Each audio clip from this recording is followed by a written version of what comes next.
इसी आवाज के प्रायोजक हैं कजारिया प्लाई, इंडिया जैसा स्ट्रॉन्ग।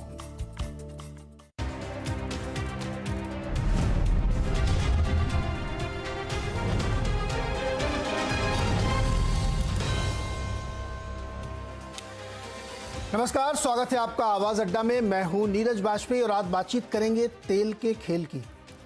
तेल के खेल की बात इसलिए कि पेट्रोल डीजल के दाम आप जिस शहर में रह रहे होंगे उसका अंदाज़ा आपको होगा, महसूस कर रहे होंगे, महंगाई भी महसूस कर रहे होंगे और जब गाड़ी में आप डलाते होंगे तब भी महसूस कर रहे होंगे। तो ये इतना महंगा क्यों है? कई तर्क हैं इसके। महंगाई बहुत बढ़ रही है, ओपेक ने दाम बहुत बढ़ा रखे हैं कच्चे तेल के, उस वजह से बढ़ रही है। तमाम लोग कहते हैं कि ड्यूटीज़ बहुत लगी हैं, उसकी वजह से है।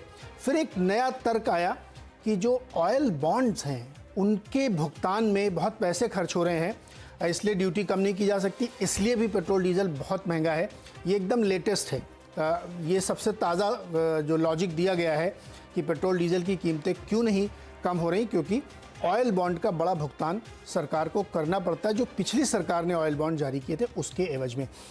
इससे जुड़े फिर लेकिन कई सवाल उठते हैं कि ऑयल बॉन्ड क्या है, कितना है, उसका भुगतान इतने वर्षों से क्यों चला आ रहा है, क्यों नहीं उसको पहले अदा कर दिया गया, और ड्यूटी का जो स्ट्रक्चर है पेट्रोल डीजल में वो किस हद तक जायज़ माना जाए, मुनासिब माना जाए, क्योंकि उससे जो वसूली हो रही है वो बहुत हैवी है, तो उसको क्यों नहीं एडजस्ट किया गया। और आम जनता जो त्रस्त है, इससे परेशान है पेट्रोल और डीजल की कीमतों से, वो मुश्किल में है। अब पेट्रोल डीजल का फ़र्क सिर्फ हमारी आपके लिए इसलिए नहीं कि हम गाड़ी चलाते हैं, इनडायरेक्ट इसका बहुत इम्पैक्ट पड़ता है, क्योंकि डीजल एक कमोडिटी ऐसी है जिसका ट्रांसपोर्टेशन में मैसिव यूज़ होता है। तो जो आप सामान खरीदते हैं उसकी लागत में वो ट्रांसपोर्टेशन कॉस्ट जुड़ती है, इसलिए चीज़ें महंगी होती है। इसलिए डीजल को इन्फ्लेशनरी आइटम माना जाता है कि उसकी कीमतें बढ़ी रहेंगी तो कॉस्ट बढ़ेगी और महंगाई बढ़ती रहेगी।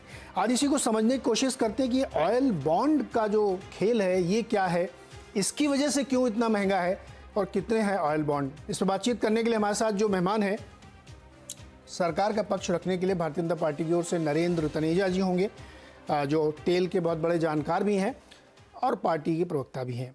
सुप्रिया श्रीनेश जी हमारे साथ हैं, जो कांग्रेस की तरफ से प्रवक्ता हैं और बिजनेस चैनलों में काम कर चुकी है, तो बहुत अच्छा अनुभव इनको भी है, इकोनॉमिक्स बहुत अच्छे से समझती हैं।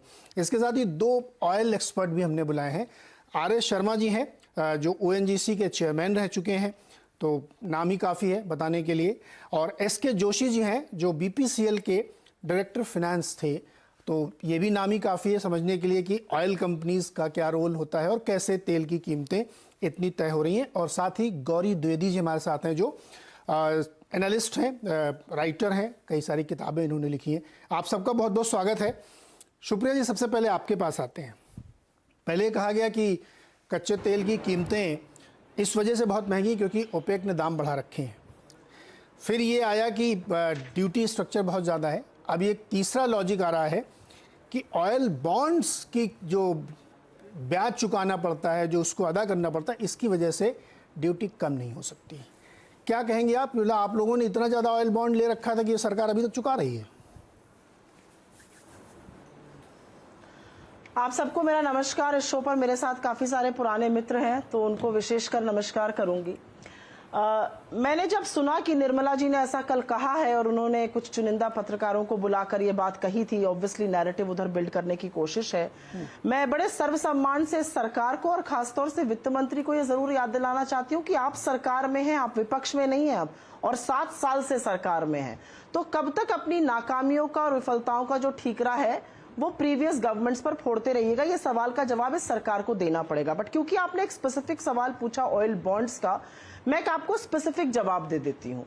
पिछले 7 साल में एक्साइज ड्यूटी की हाइक से, याद रखिएगा ये मैं पूरे फ्यूल कर की बात नहीं कर रही हूं, मैं सिर्फ एक्साइज ड्यूटी हाइक से बात कर रही हूं।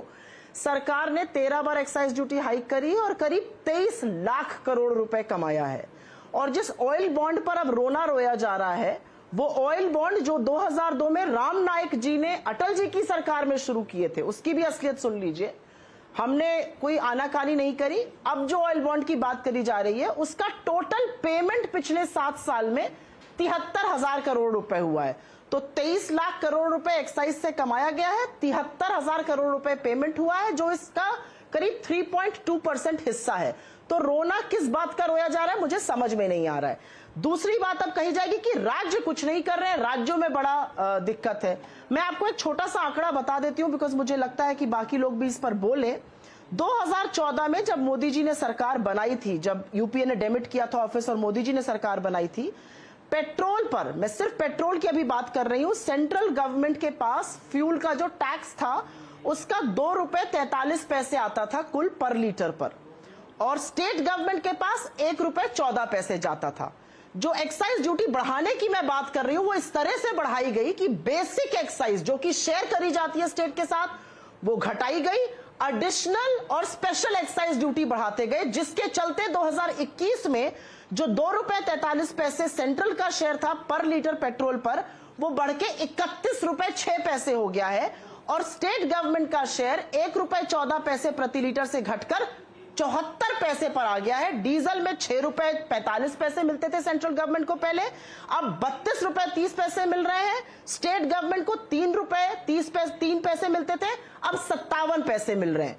तो जो ठीकरा है ना, तो वो आप प्रीवियस सरकारों पर फोड़ सकते हैं, क्योंकि तब एक्साइज ड्यूटी जो थी वो कम थी, सब्सिडी होती थी, और इसीलिए जो लाभ मिलता था वो लोगों को मिलता था। मैं अंतिम बात एक ये कह के खत्म करूंगी कि जब डीजल डीरेगुलेशन किया इस सरकार ने आकर, या पेट्रोल डीरेगुलेशन जो हमने किया था, राम नाईक जी ने जो शुरू किया था 2002 में, उसका उद्देश्य ये था कि जब इंटरनेशनल मार्केट में क्रूड ऑयल गिरेगा तो उपभोक्ताओं को लाभ मिलेगा, और जब वो बढ़ेगा तो हम थोड़ी बिटर पिल स्वॉलो करके हम उसमें अपना रोल अदा करेंगे एक सिटीजन का। जब $19 प्रति बैरल पर आ गया क्रूड ऑयल, तब भी हम ज्यादा पैसा दे रहे थे, आज भी हम ज्यादा पैसा दे रहे हैं। $109 प्रति बैरल पर क्रूड ऑयल था 2014 में जब हमारी सरकार गई, तब हम 71 रुपए पेट्रोल के देते थे। आज बिल्कुल आपके पहले बात हो रही थी, हम 100 रुपए 110 रुपए तक पेट्रोल के दे रहे हैं, जबकि $69 प्रति बैरल पर क्रूड ऑयल है। तो ये किस तरह से सरकार एक्सप्लेन करेगी? मीडिया को बुलाकर एक नैरेटिव बिल्ड करना अलग बात है, ठीकरा फोड़ना अलग बात है, डिबेट को राज्यों की तरफ मोड़ देना अलग बात है। आप सरकार में 7 साल से हैं, महंगाई कमर तोड़ रही है, फ्यूल इंडेक्स का जो इन्फ्लेशन होता है वो डबल डिजिट में पहुंच चुका है। कौन सी कुंभकर्ण की नींद ये सरकार सो रही है, और ये कौन सा दम